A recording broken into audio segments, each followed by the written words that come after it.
فرنگی تعلیم کے ذریعے لوگوں کے دل بدل دیے ہیں کہ ان کو اللہ تبارک و تعالیٰ کے نام سے ہی تکلیف ہو رہی ہے، اللہ تبارک و تعالیٰ کے ذکر سے ہی، اللہ تعالیٰ کی اذان سے ہی تکلیف ہو رہی ہے۔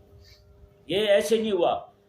آج سعودیہ کے اندر انہوں نے جیسے ہی گانے باجے کی اجازت دی تو تقریباً جتنے بھی گھر تھے ان گھروں میں سے اللہ ماشاء اللہ ہر گھر سے ڈانسر عورتیں نکلیں، تیار پہلے بیٹھی تھی، ذہن فرنگی تعلیم کے ذریعے پہلے بن چکے تھے ان کے، ایک دم سے جناب باہر آئیں اور جناب چھا گئی وہاں۔ نعوذ باللہ من ذالک۔ اب تو گلی میں جاتے، بازار میں، سڑک پہ جاتے ہوئے جناب وہ ٹھمکے لگانا شروع کر دیتی ہیں خواتین۔ یہ نہیں کہ کسی نے کہا ہو، یہ مشاہداتی بات کر رہا ہوں آپ کے سامنے۔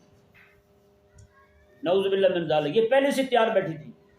ابھی ایران کے اندر یہ پچھلے سال مسئلہ ہوا ہے جی، برقعے کی وجہ سے، برقعے کو لے کر کے مسئلہ ہوا، ہزاروں عورتوں نے جناب برقعے اتار دیے اور بازار میں آ گئی جی، اور سینکڑوں عورتوں نے برقعے اپنے جلا دیے، آگ لگا دی برقعوں کو۔ یہ پہلے سے تیار ہوئی بیٹھی تھی فرنگی تعلیم کے ذریعے۔ فرنگی تعلیم نے ان کو باغی کر دیا تھا، صرف ڈر تھا ان کو کہ کب موقع آئے اور ہم باہر نکل کے اپنی نعوذ باللہ اسلام کے جو شاعر ہیں ان کے خلاف اپنی نفرت کا اظہار کریں۔